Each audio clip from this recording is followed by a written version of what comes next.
মোটামুটি 11:30 কাছাকাছি বাজে। এখন আমি হেনা গুলাচ্ছি। আসলে আমি স্যানাজের হেনাই ব্যবহার করি। এই হেনার মধ্যে না সমস্ত কিছু দেওয়া থাকে, তাই এক্সট্রা করে আর কিছু আমি দিই না। শুধুমাত্র হালকা উষ্ণ গরম জল আর একটা ডিম দিয়ে ভালো মতন ফেটিয়ে সারা রাত রেখে দিই। পরের দিন এসেছিলাম সকাল সকাল মায়ের বাড়িতে, আর আমার মা ভীষণ সুন্দর হেনা দিতে পারে। বেশ কিছু কাজও ছিল, আর তখন ভাবলাম যখন আসছি তাহলে পুজোর আগে মায়ের হাতের হেনাটা লাগিয়ে দিই। সকাল সকাল ব্রেকফাস্টটা করে নিয়ে মা লাগিয়ে দিল হেনা, আর অন্যদিকে আমি বসিয়েছিলাম হলো কাজলি মাছের পাতলা করে ঝোল। আর মা বানাবে আজকে শুক্তো।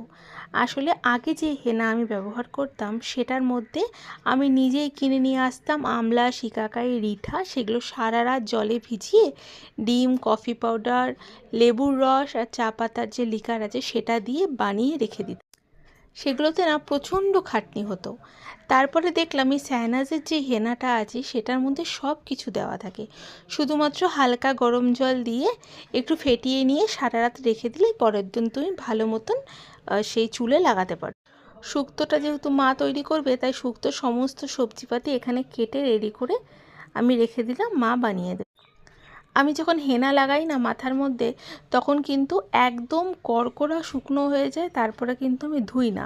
তখন ধুলে পরে কী হয় বলো তো, চুলের গোড়া বা চুলের আগা না ফাটতে থাকে।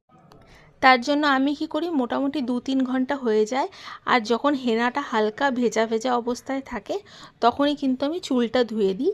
আর আমি সেদিনকে শ্যাম্পু করি না, সেদিনকে রাত্রেবেলা ভালো মতো চিপচিপে করে তেল মাখিয়ে রেখে দিই মাথাটার মধ্যে। তার পরের দিন ভালো মতো শ্যাম্পু কন্ডিশনার। মোটামুটি 3টা 3:30 বেজে গেছে স্নান করতে করতে।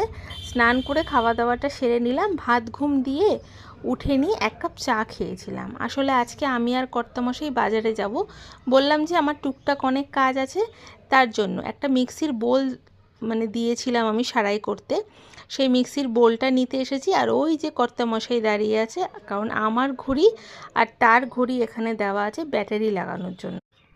আর যেহেতু পুজোর মার্কেট, তাই তোমাদেরকে দেখাচ্ছি পুজোর জন্য কতটা পরিমাণ ভিড়।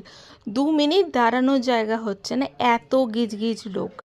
সমস্ত কাজকর্ম সেরে বাড়ি আসার পথে নবাঙ্কুরের লাইটিং দেখতে দেখতে বাড়ি আসলাম।